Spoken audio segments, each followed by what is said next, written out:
សំដីសំដៅអូនពីរូជាងគេមើលកាយវិការចង់តែចាប់អោបទេ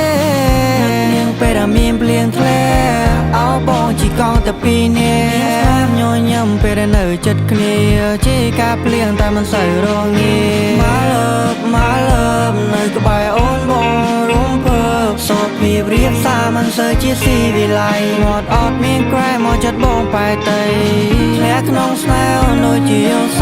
ពមិននឹកស្មានដូចជារបបឆ្លងចូលឆ្នាំថ្មីសូមកាន់ដៃឆ្លងសូមឲ្យជាអ្នកអូនមានតែបងសន្យានឹងមើលថែសន្យាថានៅក្បែរទោះជាចាស់កោងខ្នងក៏នៅស្រឡាញ់ដែរមិនចាំបាច់ភ័យទេថាបងនឹងកិច្ចកាយចោលស្នេហ៍មាសមេ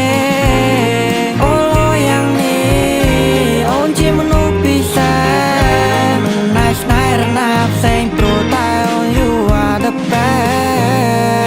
ចរណៃដែលបងស្នេហ៍មានតែរូបអូនដែលចូលក្បែរពួកយើងជាគូពីបុព្វេមិនអាចទេមិនអាចបែកគ្នានាងយ៉ាងមកចាំខ្ញុំស្បែកពេលខ្ញុំហើយនឹងប្រឹងចាំ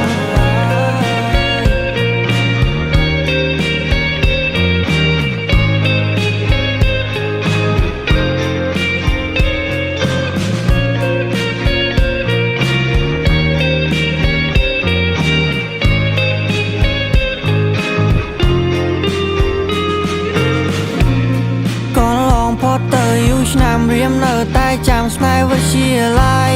ចាំរាល់នៅពេលសន្យាដែលអូនប្រាប់តែមិនប្រាថ្នាអ្នកថ្មី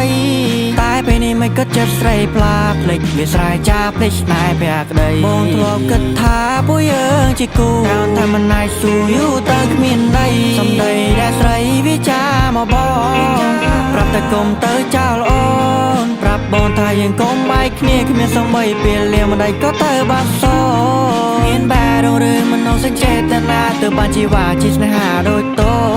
កប់ចោលអានោះតាពីកុមាររឿងរ៉ាវស្នេហាបងនឹងបផាមួយតោសន្យាថានៅក្បែរតែពេលនេះមានមេអូនបែរជាប្រែចិត្តត្រឹមមួយពព្រិចភ្នែកមិននឹកស្មានទេថាអូននិយាយពីបែកឲ្យបងនិយមយ៉ាច់ឲ្យបងនិយមយ៉ាមិនស្រែឲ្យមកបែកស្នេហាតែវាត្រូវតែបាត់បើទៅណាជាគូទៅយើងគ្មានវាសនាឬជួបស្នេហ៍ផងដោយត្រូវជាប់បណ្ដាសាស្នេហាខ្ញុំអើយតែយ៉ាងម៉េចហើយមិនដេចក៏នៅស្ងៀមហាំងមិនលើឆ្លើយសូមនាងញញឹមមកចិនខ្ញុំស្បាយពេលឮខ្ញុំ